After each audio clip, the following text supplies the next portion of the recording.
৯ মাস রক্তক্ষয়ী যুদ্ধের পরে আমরা বিজয় অর্জন করি, কিন্তু এই ৯ মাস নির্ঘুম চোখে রাইফেল হাতে লড়াকু বাঙালি বীরেরা অদম্য দেশপ্রেমের চেতনা নিয়ে যুদ্ধ চালিয়ে যান।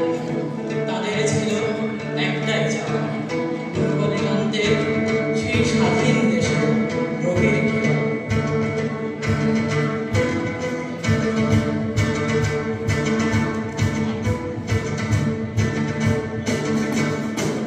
পূর্ব দিগন্তে